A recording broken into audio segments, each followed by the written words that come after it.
Hi friends, இன்னைக்கு வீடியோவில் நம்ம பார்க்க போகிற ரெசிபி என்னென்னு பார்த்தீங்கன்னா ரொம்பவே ஈஸியான சிம்பிளான புட்டிங் தாங்க செய்ய போகிறேன். வாங்க ஃப்ரெண்ட்ஸ், எப்படி செய்யலாம்னு சொல்லிட்டு வீடியோவில் போய் பார்த்துடலாம். ஃபஸ்ட்டு இந்த ரெசிபி செய்யறதுக்கு 2 வாழைப்பழத்தை சின்ன சின்னதாக கட் பண்ணி எடுத்து வச்சுருக்குறேங்க. இதை ஒரு மிக்ஸி ஜாரில் நம்ம மாற்றிக்கலாங்க. மாற்றிட்டு கூடவே 2 முட்டை எடுத்துருக்குறேங்க, அதையும் நம்ம சேர்த்துக்கலாம். சேர்த்துட்டு 3 டீஸ்பூன் அளவுக்கு சர்க்கரை எடுத்துருக்குறாங்க, அதையும் நம்ம சேர்த்துக்கலாங்க.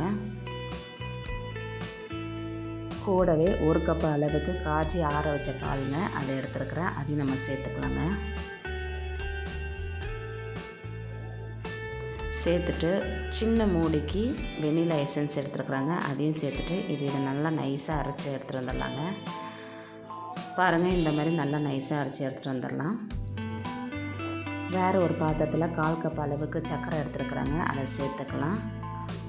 இதுக்கு கம்மியாகவே கொஞ்சமாக தண்ணி சேர்த்துக்கலாங்க.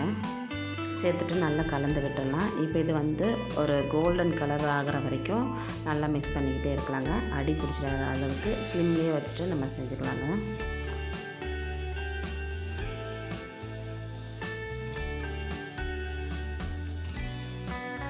இப்போ இது ஸ்டவ்வை லோ ஃப்ளேமில் வச்சுட்டு நம்ம மாற்றி மாற்றி கிண்டி எடுத்துக்கலாங்க. இது ஒரு கோல்டன் கலரில் வரணும்.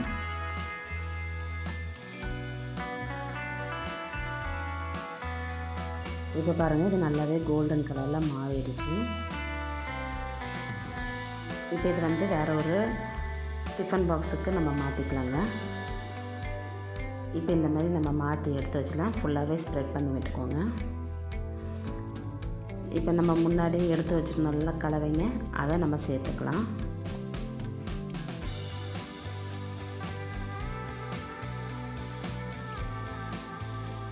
இப்போது ஒரு இட்லி பாத்திரத்தில் தண்ணி ஊற்றிட்டு ஸ்டாண்ட் வச்சுட்டு நல்லா கொதிக்க விட்டுருக்குறாங்க. இப்போ நம்ம ரெடி பண்ணி வச்சுருக்கிறத நம்ம உள்ளே சேர்த்துக்கலாம். மூடி போட்டுட்டு ஒரு 40 நிமிஷம் போல் நல்லா லோ ஃப்ளேமில் வச்சுட்டு வேக வச்சு எடுத்துக்கலாங்க. இப்போ 40 நிமிஷம் கழிச்சதுக்கப்புறமா நான் ஓப்பன் பண்ணியிருக்கேங்க. இப்போ நம்ம மூடி எடுத்துடலாம்.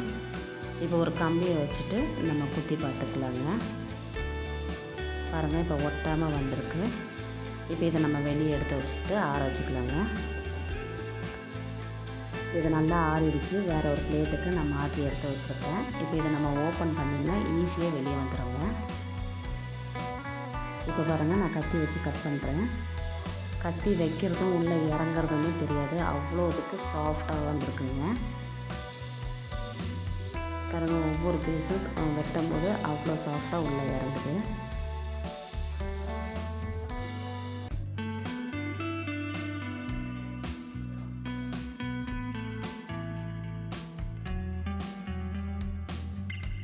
இப்போ ஒரு ஸ்பூன் எடுக்கிற பாருங்க, அவ்வளோ சாஃப்டாக உள்ளே இறங்குது. வாயில் போட்டு தான் அப்படியே கரைஞ்சி போகிற அளவுக்கு இருக்குது. அவ்வளோதாங்க, ரொம்பவே சூப்பரான சிம்பிளான பனானா புட்டிங் ரெடி ஆகிடுச்சு. இந்த வீடியோ உங்களுக்கு பிடிச்சிருந்துச்சின்னா லைக் பண்ணிக்கோங்க. மறக்காமல் நம்ம சேனலை சப்ஸ்கிரைப் பண்ணிக்கோங்க. பக்கத்தில் இருக்க பெல் ஐக்கன் கிளிக் பண்ணிக்கோங்க. அப்போ தான் நான் போடுற வீடியோ எல்லாமே உங்களுக்கு நோட்டிஃபிகேஷனாக சேருங்க. Okay friends, tata, bye by.